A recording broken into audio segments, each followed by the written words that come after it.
Smart ಹುಡುಗಿದ್ದ ಎಲ್ಲ ಬಹಳ ಅನ್ಯಾಯ ಆಯ್ತಿದ್ದು. ಈಗ ಯಾರೇ ದುಷ್ಕರ್ಮಿಗಳು ಯಾರೇ ಇದ್ರು ಇಲ್ಲೇ ಇದ್ರು ಈಗ ಪೊಲೀಸರ ತಂಡ ಎಲ್ಲ ಹೋಗಿದೆ, ಅವ್ರಿಗೆ ಶಿಕ್ಷೆ ಕೊಡ್ಸನೆ. ಹೊರ ಮುಖ್ಯಮಂತ್ರಿಯವರಿಗೂ ಮಾತಾಡಿದ್ದೇನೆ, ಗೃಹ ಮಂತ್ರಿಗಳಿಗೆ ಮಾತಾಡಿದ್ದೇನೆ, ಎಲ್ಲ ಹಿರಿಯ ಪೊಲೀಸ್ ಅಧಿಕಾರಿಗಳೆಲ್ಲ ಇಲ್ಲೇ ಬಿಟ್ಟಿದ್ದಾರೆ.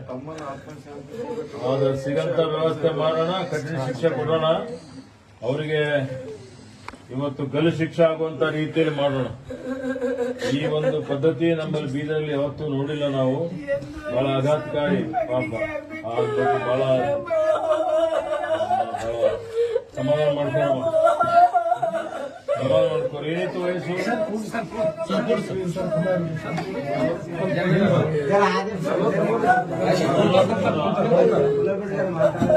ಮದುವೆ ಆಗಿತ್ತಾ?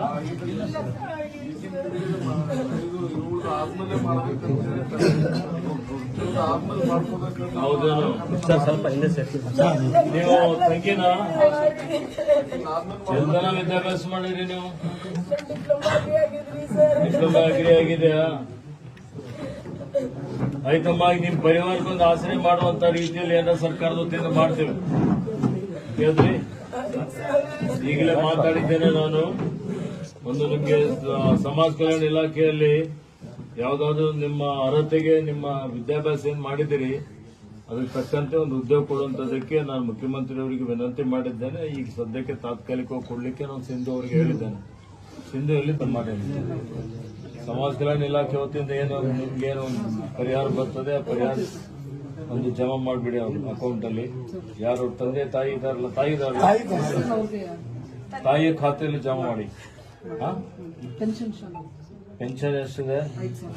ಪೆನ್ಷನ್ ಕೊಡುವಂಥದ್ದು ವ್ಯವಸ್ಥೆನೂ ಮಾಡಿ. ಮತ್ತೆ ಮುಂದೆ ಇದೆಲ್ಲ ಬಿಟ್ಟು ನಾನು ಸಿಎಂಗೆ ಮಾತಾಡಿದ್ದೀನಿ. 10 ಲಕ್ಷ ರೂಪಾಯಿ ಅಡಿಷನಲ್ ಕೊಡೋಣ ಘೋಷಣೆ ಮಾಡಿ ಅಂತ ಹೇಳಿದ್ದಾರೆ. ಅದು 10 ಲಕ್ಷ ರೂಪಾಯಿ ನಾನು ಬೆಂಗಳೂರಿಂದ ಚೆಕ್ ತಂದು ಕೊಡಿಸ್ಲಕ್ಕೆ ಹಚ್ತೇನೆ. ಯಾವ ವ್ಯವಸ್ಥೆ ಮಾಡಮ್ಮ, ನಾವು ಶಾಂತಿಗೆ ನಿಮ್ಮ ಮಗನ ಆತ್ಮಕ್ಕೆ ಶಾಂತಿ ಸಿಗಲಿ. ನಾವೆಲ್ಲ ನಿಮ್ ದುಃಖದಲ್ಲಿದ್ದೇವೆ. ಎಷ್ಟು ಜನ ಅಣ್ಣ ತಮ್ಮದಿರವ್ರು? ಇಬ್ರ ನೀವ?